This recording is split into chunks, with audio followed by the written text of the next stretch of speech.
एक लड़की अपने घर से दिल्ली जाने के उद्देश्य से हापुड़ जंक्शन पर पहुंच जाती है और हापुड़ जंक्शन से उसका ट्रेन होता है। हापुड़ जंक्शन पे वह ट्रेन का इंतज़ार कर रही थी और वहां से उसको पकड़कर दिल्ली जाना होता है, क्योंकि वह स्पेशल ट्रेन थी जिसको पकड़ के उस लड़की को दिल्ली जाना था।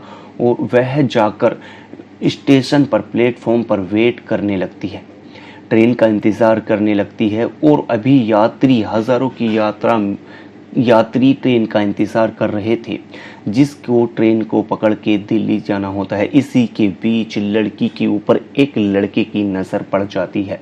लड़की वहाँ पर बैठी थी और उसी लड़की को देख के वो लड़का इधर इधर धीरे धीरे उस लड़की के पास जाने की कोशिश करता है, यह सोचकर कि आखिरकार इस लड़की के बारे में थोड़ा सा जान लूं और जान सकूं, इस लड़की के साथ कौन जा रहा है, यह कहाँ जा रही है और कहाँ नहीं जा रही है, यह पर काफ़ी देर मायूस क्यों बैठी है। वो लड़का इस लड़की के आसपास धीरे धीरे नज़दीक पहुंच जाता है और जाने के उद्देश्य कि इस लड़की के साथ कौन या इस लड़की के साथ कौन जा रहा है।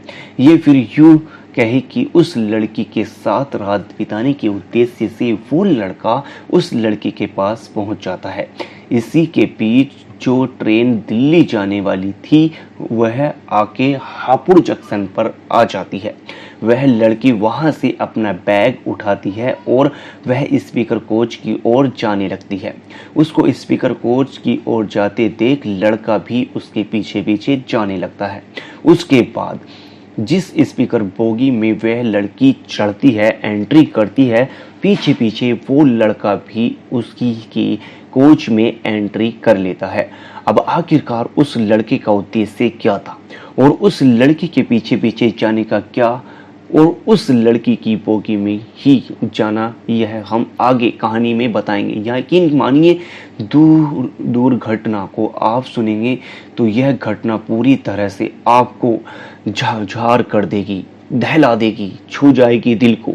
निकल जाएगी यूपी बरेली की रहने वाली प्रदीप की शादी वेस्ट बंगाल की एक लड़की रोशनी नाम की लड़की के साथ धूमधाम से हो जाती है। शादी के महज 2 साल बाद ही दोनों का तलाक हो जाता है।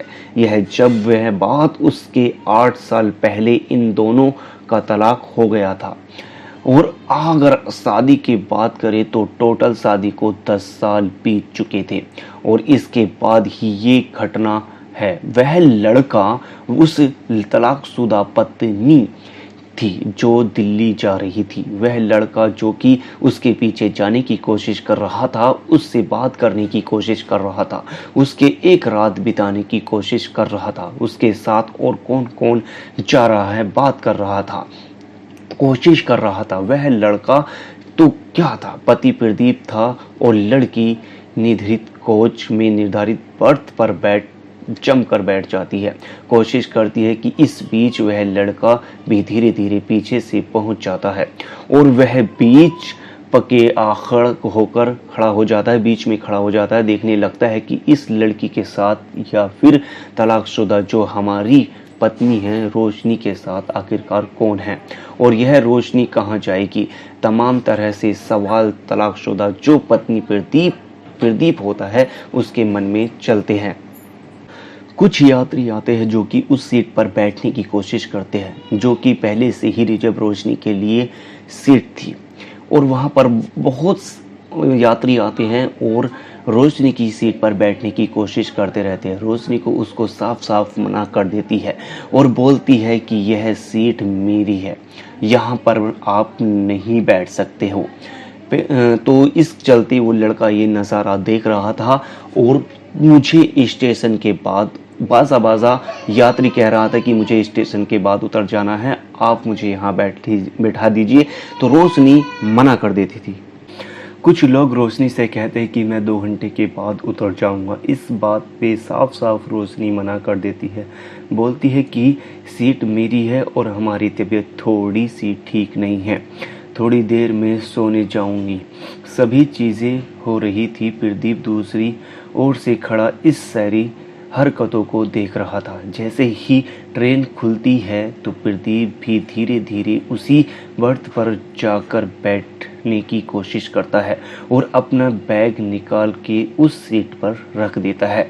कोशिश करता है कि सीट पर रख देता है और कोशिश करता है कि मैं इस सीट पर बैठ जाऊं। उस सीट पर बैग रखता है। रोशनी मना करती है और बोलती है, यह से बैग हटाओ, यह बर्थ मेरा है, यह सीट मेरी है।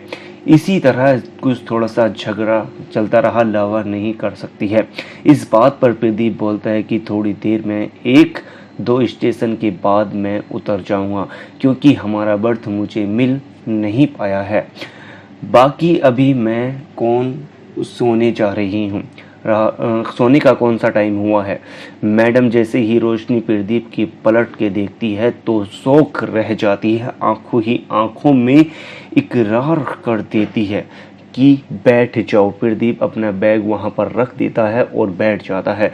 अब दोनों के मन में एक दूसरे के लिए कई सवाल थे, लेकिन दोनों में से एक कोई भी यह बात बोलने के लिए तैयार नहीं था।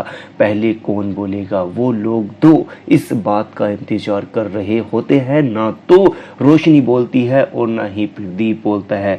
लेकिन जब ट्रेन वहां से खुलती है, इसी के बीच प्रदीप रोशनी से बोलता है कि दिल्ली कब से रह रही हो। पहली बार जा रही हूँ। फिर प्रदीप बोला कि दिल्ली इलाज कराने जा रही हो क्या। इस बात पर फिर रोशनी कहती है कि मैं इलाज कराने जाऊंगी, मुझे क्या हुआ है जो मैं अपना इलाज कराऊंगी। इस बात पे प्रदीप ने कहा उससे, क्योंकि तुमने कहा था कि तुम्हारी तबीयत ठीक नहीं है। जो भी यात्री आकर तुम्हारी सीट पर बैठने की कोशिश कर रहे थे उनको तुम बोलती हो कि तुम्हारी तबीयत ठीक नहीं है, तो मुझे अलग ही रहने दो। इलाज कराने दिल्ली जा रही होंगी तो बोले कि मैं तबीयत बिल्कुल ठीक है, मुझे क्या होगा, इस इलाज कराने जाऊंगी। देकर दोनों शांत रहते हैं। इसके बाद रोशनी पूछती है प्रदीप से कि इस बात पर फिर प्रदीप ने कहा कि मैं भी दिल्ली जा रहा हूँ, वहीं पर सेटल हो गया हूँ।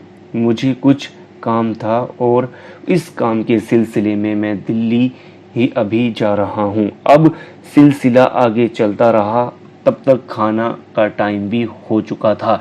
यात्री जो भी अपने घर से खाने और पीने का सामान लाए थे वो निकाल कर अपने सामने रखने लगे थे। रेलवे स्टेशन की कैटरिंग वाला भी होम आने लगा और बिरयानी लेकर आया और रोशनी के पास जो टिफिन था उसमें मात्र 2 ही रोटी थी और प्रदीप से रोशनी ने कहा कि आप खाना लेकर नहीं आए हो क्या। तो प्रदीप ने कहा कि मैं कोई खाना लेकर नहीं आया हूँ। तो रोशनी ने कहा कि मेरे टिफिन से रोटी निकाल लीजिए और खा लीजिए। तो प्रदीप ने कहा कि आपके पास मात्र 2 रोटी है, ना तो उसमें मेरा पेट भर पाएगा और ना ही तुम्हारा पेट भर पाएगा, तो प्लीज़ अपनी 2 रोटी तुम खा लो, उसमें आपका ही भला होगा। कुछ देर के बाद बिरयानी बेचने वाला आता है। प्रदीप उससे 2 प्लेट बिरयानी ले लेता है और दोनों मिलकर बिरयानी खाते हैं, हाथ और धोते हैं। बाहर से ठंडी ठंडी हवा भी आ रही थी। इस बीच रोशनी अपने बैग से एक ऊनी सोल निकालती है और एक कंबल निकालती है। कंबल को नीचे बिछाया और उसने सोल को निकाल के अपने तन से ढक लिया। ट्रेन अपनी रफ्तार से धीरे धीरे आगे बढ़ती जा रही थी। बीच में रोशनी कुछ बोलना चाह रही थी। वह बोलना चाह रही थी कि कुछ पूछना चाहती हूँ, लेकिन वह पूछ नहीं पा रही थी। प्रदीप की भी वही स्थिति थी। प्रदीप भी कुछ पूछना चाह रहा था, लेकिन वो भी कुछ पूछ नहीं पा रहा था, कुछ बोल नहीं पा रहे थे। एक दूसरे को देखते ही जा रहे थे। मतलब दोनों की स्थिति वही सेम थी।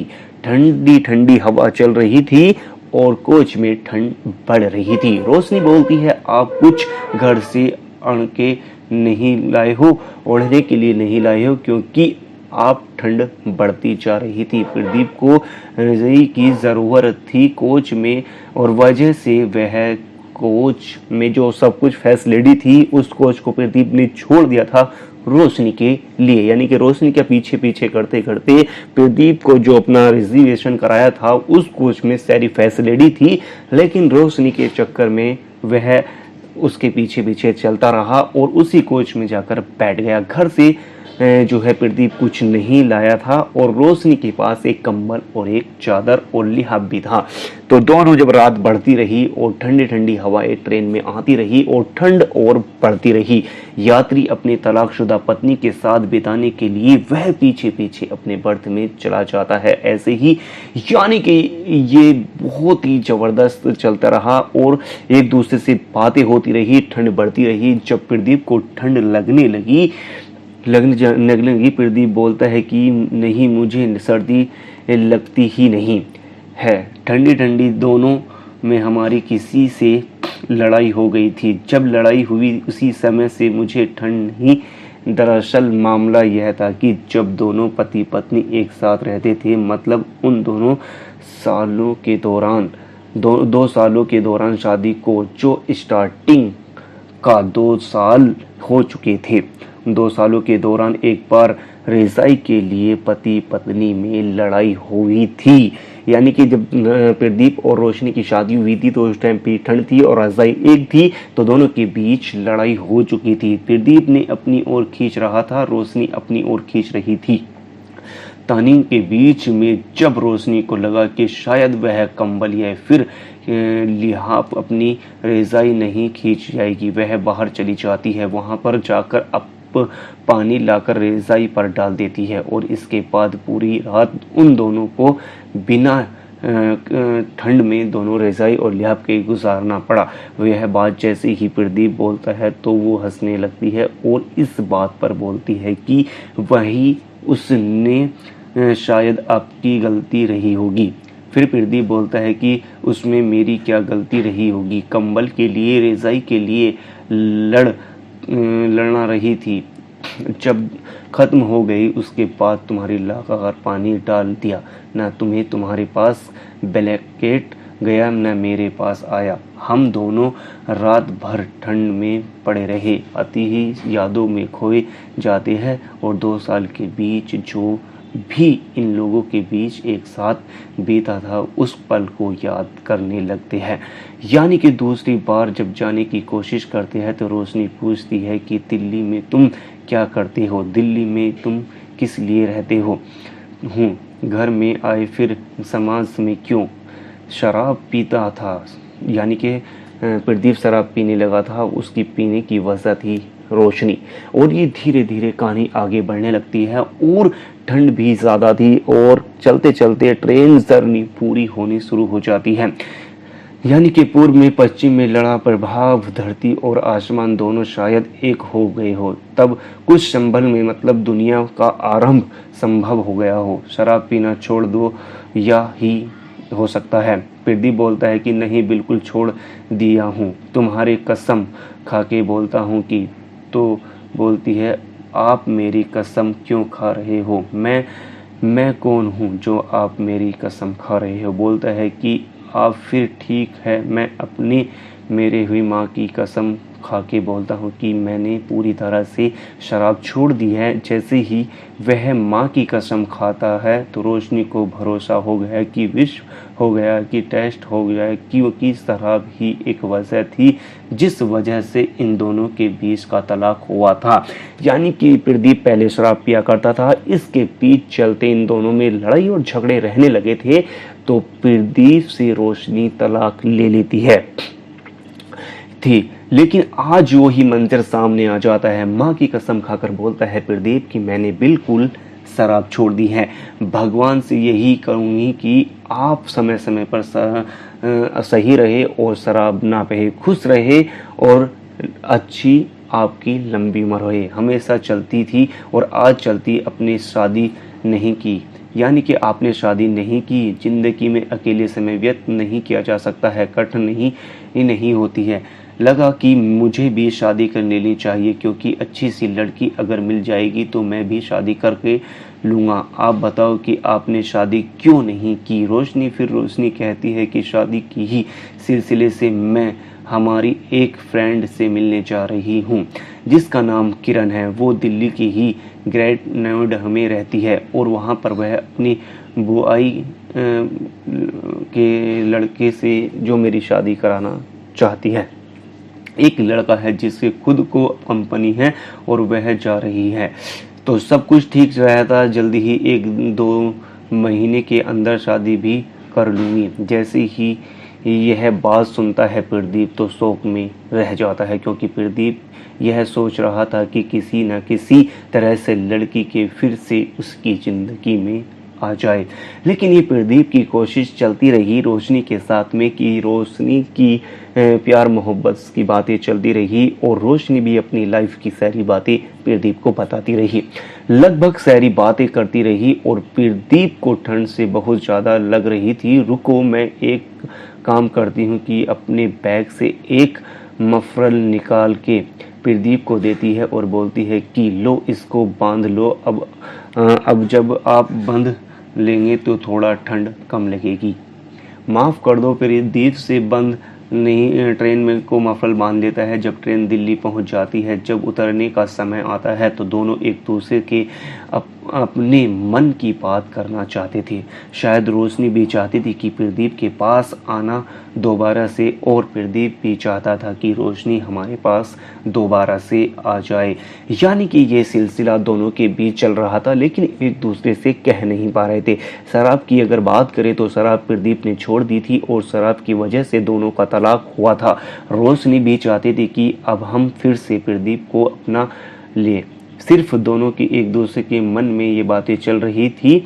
और ये बातें चलती चलती रोशनी ने रेलवे स्टेशन दिल्ली की बात कह डाली। कुछ पैसे थे जो जीरो पार्किंग से निकल रहे थे और दोनों की ये बातें चलती रही।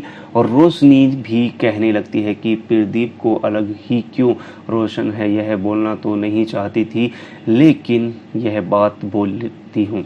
ऊपर के मन की बोलियाँ इसके अंदर के मन में कुछ और ही चल रहा था। ठीक है कि तुमको जहाँ जाना है तुम जाकर छोड़ दूँगा, मुझे बताओ कि कहाँ जाना है, ये पैसे रख लो। लेकिन वो पैसे रखने से साफ साफ मना कर रही थी।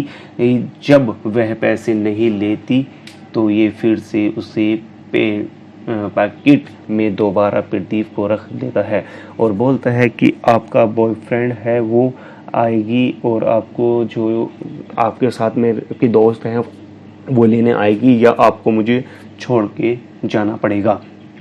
तो 8 साल पहले तलाक हो चुकी थी। वह हमें ट्रेन में आने में दोबारा हापुड़ जंक्शन पर ही मिला गया था और हम दोनों साथ साथ ही गए, साथ साथ खाना खाया। एक ही सीट पर हम दोनों ने एक दूसरे के पॉजिटिव डायरेक्शन में 100 केस भी आए। देखो ना, तो मुझे अब तक प्रदीप के ऊपर दया आ रही है। और तो इस बात पर किरण बोलती है कि मियाँ मिलते हैं, तुमसे बात करेंगे। प्रदीप से रोशनी बात करने लगती है और बात करते करते रोशनी प्रदीप के प्यार में दोबारा से ढलने लगती है और एक बार से फिर से प्रदीप से मिलने की इच्छा रखने लगती है। लेकिन ये बातें प्रदीप और रोशनी के मन में चल रही थी। अभी तक ना तो रोशनी ने प्रदीप से कहा और प्रदीप ने रोशनी से कहा, यानी ने एक दूसरे से ये बातें नहीं कही। और दूसरी बात थी कि प्रदीप भी किरण जिसके ऑफिस में काम करता था तो वो भी उसी ऑफिस में काम करता था। उसकी कंपनी में 40 से 50 स्टाफ काम कर रहे थे और कंपनी में ही शाम, यानी कि प्रदीप जो था एक बहुत ही शादीशुदा बिल्कुल नहीं लगता था और बहुत जवान लड़का था। तो रोशनी फिर से प्रदीप के प्यार में डूब जाती है और एक दूसरे फिर से साथ में रहने की कोशिश करते हैं। तो दोनों ने बैठकर ये सुलह कर ली और ये दोनों फिर से एक दूसरे के संग यानी कि बंधन में बन जाते हैं और इनकी ज़िंदगी बहुत ही ज़बरदस्त रही। यानी कि दोनों जब प्यार से दोबारा मिले तो लड़ाई और झगड़े खत्म कर लिए। प्रदीप ने शराब बिल्कुल छोड़ दी थी और रोशनी को भरोसा हो गया था कि ये मेरे साथ अब प्रदीप फिर से रहने लायक हो चुका है। और प्रदीप भी रोशनी को खुशहाल देखना चाहता था और दोनों ने जब शादी कर ली तो दोनों ही खुशहाल रहने लगे और दोनों के 1 साल के बाद बच्चा भी हो गया जिसका नाम रखा चांदनी यानी कि रोशनी की लड़की हुई, उसका नाम चांदनी रखा और एक दूसरे से ये दोनों बहुत ही घुल मिल गए थे। अब इनके बीच में कोई लड़ाई और झगड़ा नहीं था। दोस्तों आपको ये कहानी कैसी लगी है? दोस्तों अगर आपको ये कहानी अच्छी लगी है तो हमारे चैनल को सब्सक्राइब कीजिए और वीडियो को लाइक कीजिए। शराब अब छोड़िए, शराब मत पीजिए, क्योंकि शराब पीने से आपको हानि होगी और आपकी पत्नी आपको छोड़कर भी जा सकती है। तो दोस्तों मिलेंगे नेक्स्ट वीडियो के साथ में। Thank you.